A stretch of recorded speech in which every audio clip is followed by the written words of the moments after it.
Last profit, last messenger, last संदेश वाहक बनाकर हमारे दरमियान भेजा गया है। अल्लाह तबारक व तआला फरमाता है वमा रसलका इल्ला रहमतल लिल आलमीन। आए मेरे हबीब, हमने आपको संपूर्ण जगत के लिए, पूरी दुनिया के लिए हमने आपको रहमत बनाकर भेजा है। और आइए अल्लाह के रसूल सल्लल्लाहु अलैहि वसल्लम की रहमत हम आपको दिखाते चले कि अल्लाह के रसूल सल्लल्लाहु अलैहि वसल्लम की रहमत हम मुसलमानों के लिए खास नहीं था, अल्लाह के रसूल सल्लल्लाहु अलैहि वसल्लम की रहमत तमाम लोगों के लिए आम है। मेरे भाइयों, जब अल्लाह के रसूल सल्लल्लाहु अलैहि वसल्लम मक्का के सरजमीन पर तशरीफ लाए तो यकीन जानिए कि लोग अपनी बच्चियों को जिंदा दरगोर कर दिया करते थे, लोग अपने बेटों को मार दिया करते थे, लोग अपनी बीवियों को जुए के अड्डे में बैठा दिया करते थे, लोग अपनी जवान बेटियों को बिठा दिया करते थे। इस घिनौने माहौल में और इस घिनौने वातावरण में जनाब मोहम्मद रसूलुल्लाह सल्लल्लाहु अलैहि वसल्लम को लास्ट प्रॉफिट, लास्ट मैसेंजर बनाकर भेजा। और यही चीज कल के पुराण के अंदर भी मौजूद है। इत्कलोगत प्राय जने सुखरगणमड़ी धर्म तरणाए सत्यवेद भगवान त्रिशियति।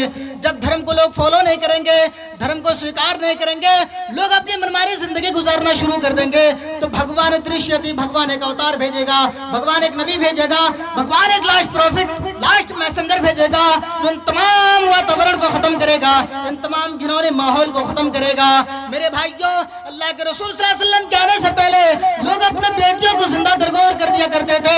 लोग यक़्तुलूना अबनाहुम, वो अपने बेटों को ज़िबा कर दिया करते थे, अपने बेटों की गर्दन को मार दिया करते थे।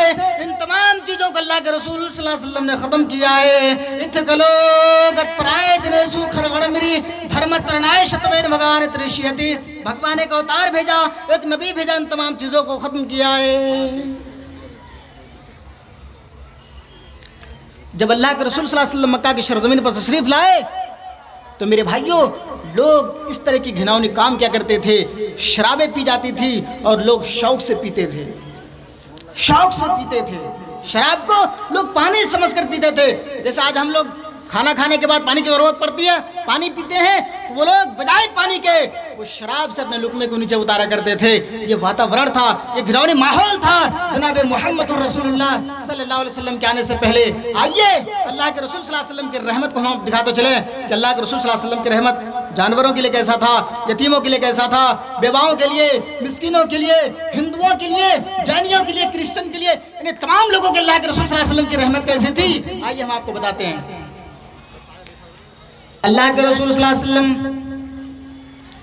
किसी जंग से तशरीफ ला रहे हैं। बीच रास्ते में सहाबा इकराम ने कहा, आए अल्लाह के रसूल, हम लोग चलते चलते थक चुके हैं, हमें बहुत ज़्यादा थकावट महसूस हो रही है। आए अल्लाह के रसूल, कहीं एक जगह पर पड़ाव डालिए, एक जगह पर हम लोग बैठते हैं, वहाँ थोड़ी देर आराम कर लेंगे, हम सुस्त यानी हमारी थकाने दूर हो जाएंगी और फिर हम लोग अल्लाह के रसूल सल्लल्लाहु अलैहि वसल्लम आपके साथ चलने लगेंगे। मेरे भाइयों, अल्लाह के रसूल सल्लल्लाहु अलैहि वसल्लम ने तमाम सहाबा से मशवरा किया और मशवरा करने के बाद आपने एक जगह पड़ाव डाली और वहाँ पर आप रुक गए। कोई सहाबी इस दरख्त के नीचे, कोई सहाबी उस दरख्त के नीचे, कोई सहाबी उस दरख्त के नीचे, यानी अपने अपने ऊँट को बांध देने के बाद लोग बिखर गए, लोग आराम करने लगे। इधर कुफार मुशरिकीन में अल्लाह के रसूल सल्लल्लाहु अलैहि वसल्लम के बारे में लोगों में चर्चा कर दिया गया, एक इनाम रख दिया गया कि अल्लाह के रसूल सल्लल्लाहु अलैहि वसल्लम को जो जिंदा मुर्दा पकड़ कर लाएगा, हम उसको 100 सुर्ख ऊँट इनाम में देंगे। 100 सुर्ख ऊँट, समझ रहे हैं? अभी यहाँ मैं समझता हूँ एक ऊँट की कीमत 2-2.5 लाख तो होगा ही ज़रूर, और उस ज़माने में 100 सुर्ख ऊँट उसको इनाम में दिया जाता है। एक मुशरिक, एक दहरिया, एक काफिर अल्लाह के रसूल सल्लल्लाहु अलैहि वसल्लम की तलाश में निकल जाता है, मदनी करीम सल्लल्लाहु अलैहि वसल्लम की तलाश में अपने घर से निकलता है और ढूंढते ढूंढते अल्लाह के रसूल सल्लल्लाहु अलैहि वसल्लम को पा भी लेता है। देखता है अल्लाह के रसूल सल्लल्लाहु अलैहि वसल्लम आराम की नींद सो रहे हैं, आपकी तलवार बबूल की दरख्त पर लटक रही है, वो पेड़ पर चढ़ता है, वो दरख्त पर चढ़ता है और उस तलवार को लेकर के नीचे उतरता है, लेकिन उसकी दिमाग काम नहीं करता है। वो जल्दीबाजी में चोर जैसे अंदर घुसता है चोरी करने के लिए, तो पैर मारता हुआ अंदर जाता है, अंदर दाखिल होता है, इसलिए कि घर वालों को उसकी आहट पता न चल जाए और ये जाग न जाए, हमें पकड़ न ले। मेरे भाइयों, वो चोर वो दहरिया, वो मुशरिक, वो काफिर अल्लाह के रसूल सल्लल्लाहु अलैहि वसल्लम की तलवार को आहिस्ता निकालता है और नीचे आहिस्ता उतरने के बजाय वो जमीन पर कूद जाता है। धमाल की आवाज निकलती है। अल्लाह के रसूल सल्लल्लाहु अलैहि वसल्लम बेदार हो जाते हैं। अब नबी करीम सल्लल्लाहु अलैहि वसल्लम देखते हैं कि ये मुशरिक, ये दहरिया, ये काफिर मेरी तलवार लेकर के मेरे ऊपर खींचताना तान रखा है और ये कहता है मैं यमनु का मिन्नी, ओए मोहम्मद सल्लल्लाहु अलैहि वसल्लम, अब मेरी हाथ से तुमको कौन बचाएगा। अल्लाह के रसूल सल्लल्लाहु अलैहि वसल्लम को अल्लाह रब्बुल आलमीन पर भरोसा था। मदनी करीम सल्लल्लाहु अलैहि वसल्लम ने कहा, ऐ काफिर, ऐ मुशरिक, मुझे बचाने वाली ज़ात अल्लाह रब्बुल आलमीन की है, मुझे अल्लाह रब्बुल आलमीन बचाएगा, तुम्हारी बस की बात नहीं है कि तुम हमें बचा लो।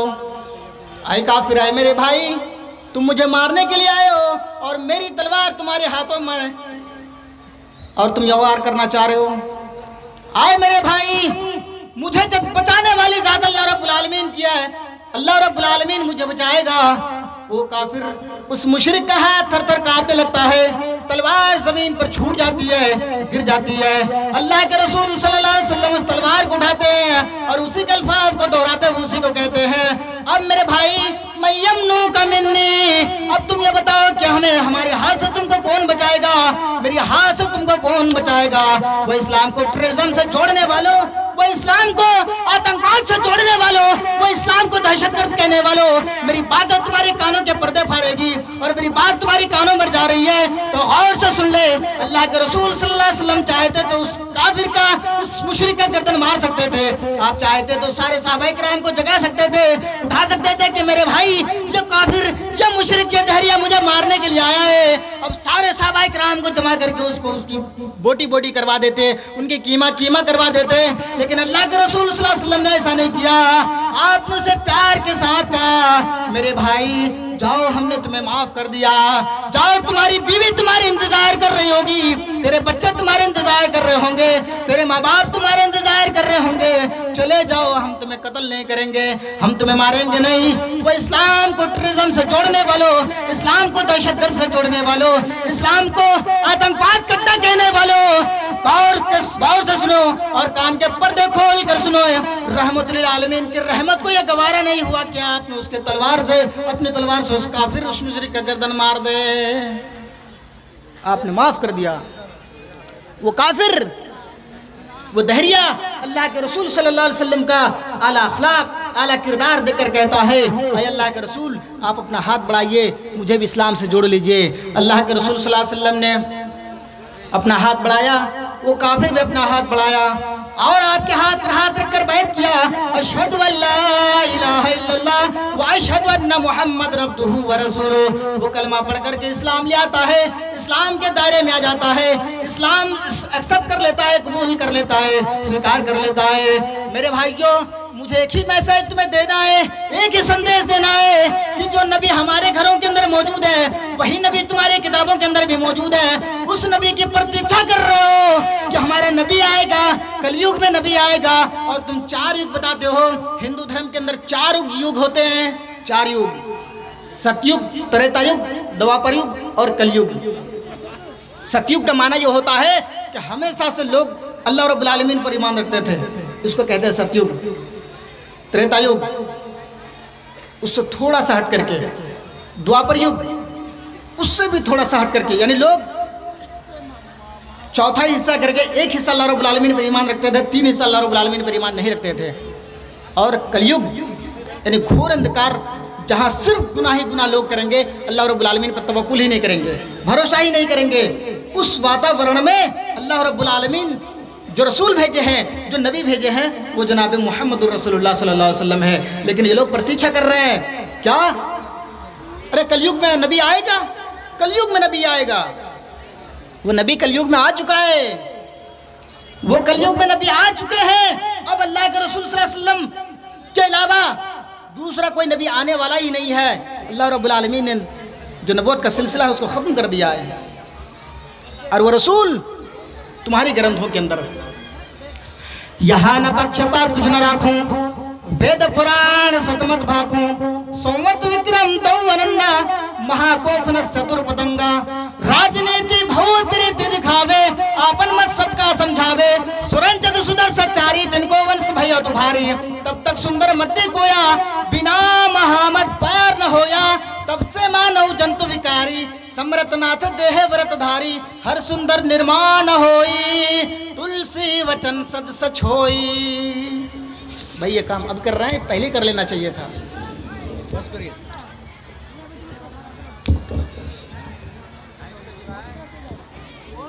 तो मेरे भाइयों, मैं कह ही रहा था कि हिंदू धर्म के अंदर वही नबी जो हमारे घरों के अंदर मौजूद है, हम जिसे मान रहे हैं, हिंदू धर्म के अंदर भी वही नबी आ चुके हैं। एक पंडित उस वक्त तक मरता नहीं है जब तक कि अपने बेटे के कानों में मुंह लगा करके यानी कहीं नहीं कह देता है, आए मेरे बेटे ला इलाहा हरणे पापन इल्ला लिबा परम पिदम।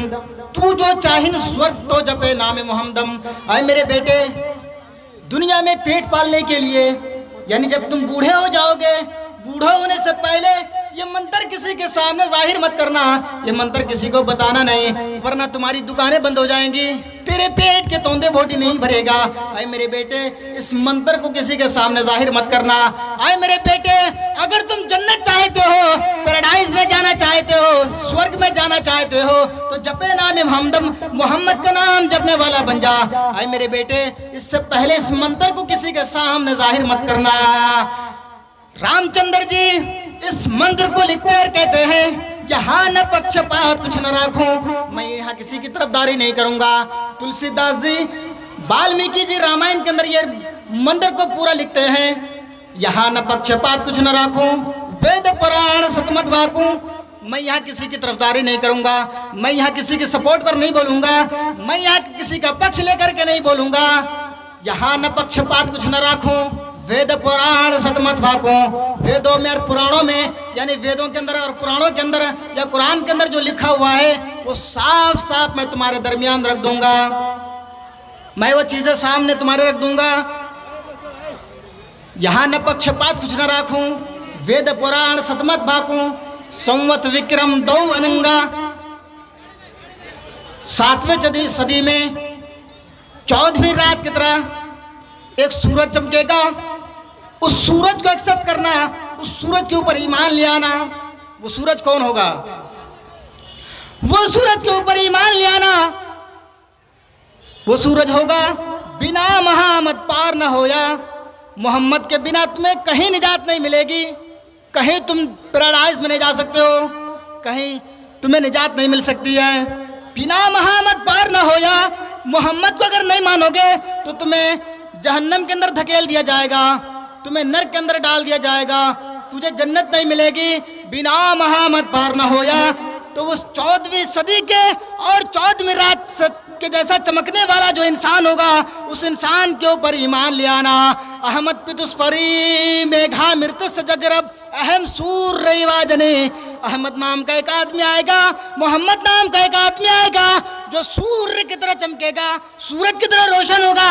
मेरे भाई, जो एक सूरज जब पूरब से निकलता है और पश्चिम में डूबता है तो वो हिंदुओं के घरों में भी रोशनी देता है, मुसलमानों के घरों में भी रोशनी देता है, वो जैनियों के, सिखों के और तमाम धर्म के लोगों के घरों में भी रोशनी देता है। ये नहीं कहता है कि ये हिंदू है, ये तो अल्लाह रब्बुल आलमीन को मानता नहीं है, तो हम इसके घर में रोशनी कैसे दें। मेरे भाइयों, उसकी रोशनी बराबर होती है। वो एक मुसलमान के घर में जितना रोशनी देता है उतना हिंदुओं के घरों में भी रोशनी देता है, जैनियों के घरों में भी उतनी रोशनी देता है, वो ईसाइयों के घरों में भी उतनी रोशनी देता है। अहमद पिदुस्परी मेघा मृत्यु से जगरब अहम सूर रेवाजनी। वो सूरज की तरह चमकेगा, वो सूरज की तरह रोशन होगा। मेरे भाइयों, हमें अल्लाह के रसूल सल्लल्लाहु अलैहि वसल्लम की जब हिस्ट्री पढ़ते हैं, हमें मालूम है कि अल्लाह के रसूल सल्लल्लाहु अलैहि वसल्लम के आने से पहले कितने सारे नबी इस दुनिया में आए हैं। हजरत आदम अलैहिस्सलाम से लेकर जनाब मोहम्मदुर रसूलुल्लाह सल्लल्लाहु अलैहि वसल्लम तक कितने नबी आए। अल्लाह रब्बुल आलमीन ने नबियों का एक सिलसिला जारी किया। इन तमाम नबियों ने एक हजार साल की उम्र पाई है। हजरत आदम अलैहिस्सलाम की उम्र 1000 साल थी, हजरत नूह अलैहिस्सलाम की उम्र 950 साल थी, और नबियों की उम्र हजरत इब्राहिम अलैहिस्सलाम की उम्र 850 साल। लेकिन इस्लाम को कंप्लीट और इस्लाम को पाए तकमील तक नहीं पहुंचा पाए। मेरे भाइयों, अल्लाह के रसूल सल्लल्लाहु अलैहि वसल्लम की 63 साल की ज़िंदगी में इस्लाम हम तक पहुँच चुका है। इसीलिए वेद व्यास जी ने कहा है, नरासंस जन्मम भवति नाभि कमलन मोहम्मद पिदुस्परी मेघा मृत्य सजगरब। मोहम्मद नाम का एक आदमी आएगा, अहमद नाम का एक आदमी आएगा जो सूर्य की तरह चमकेगा, सूरज की तरह रोशन होगा, और वो सूरज की तरह रोशन होकर के इस्लाम हम तक पहुंचाएगा। ऋग्वेद मंडल नंबर 1 सूक्त नंबर 2 और मंत्र नंबर 5 के अंदर ये मंत्र मौजूद है। नराशंसियो नरे प्रशंसियते। नराशंस नाम का एक आदमी आएगा, नराशंस नाम का एक व्यक्ति आएगा, नराशंस नाम का एक इंसान आएगा जिसकी बहुत ज़्यादा तारीफ की जाएगी, जिसकी बहुत ज़्यादा प्रशंसा की जाएगी, जिसको लोग बहुत ज़्यादा फॉलो करेंगे। आज दुनियावी सतह पर देख लीजिए मेरे भाइयों, इस्लाम को ज़्यादा से ज़्यादा एक्सेप्ट किया जा रहा है, लोग इस्लाम की तरफ दौड़ पड़े हैं, लोग इस्लाम को एक्सेप्ट कर रहे हैं। लेकिन आज हम इस्लाम को हमारे बाप दादा की विरासत में पाने के बावजूद भी हम इस्लाम को मानते नहीं हैं, और इस्लाम को इस हद तक हमने पीछे छोड़ दिया है मेरे भाइयों कि हमें दूर दूर तक इस्लाम से कोई रिश्ता नाता नहीं है, हमें दूर दूर तक इस्लाम से कोई वास्ता ही नहीं है। अल्लाह के रसूल सल्लल्लाहु अलैहि वसल्लम मारे खाने के बाद, पत्थरे खाने के बाद, लोगों से बहुत गंदी गंदी बातें सुनने के बाद वो इस्लाम हम तक पहुँचाए। अल्लाह के रसूल सल्लल्लाहु अलैहि वसल्लम को लोग मजनू कहा करते थे, अल्लाह के रसूल सल्लल्लाहु अलैहि वसल्लम को पागल कहा था, अल्लाह के रसूल सल्लल्लाहु अलैहि वसल्लम को दीवाना कहा था। और हजरत अली के पास आकर के जो सरदार थे मक्का का, वो सारे लोग आकर के कहने लगे कि अबू तालिब, आपका भतीजा बहुत ज़्यादा आगे जा रहा है, ये हमारी माबूदों की मजम्मत करता है, हमारे माबूदों के खंडन करता है, हमारे माबूदों को बुरा भला कहता है। अबू तालिब, तुम अपने भतीजों को रोक लो, और तुम नहीं रोकोगे तो हमारे हाथ में छोड़ दो, हम देख लेते हैं, हम देख लेते हैं। अल्लाह के रसूल सल्लल्लाहु अलैहि वसल्लम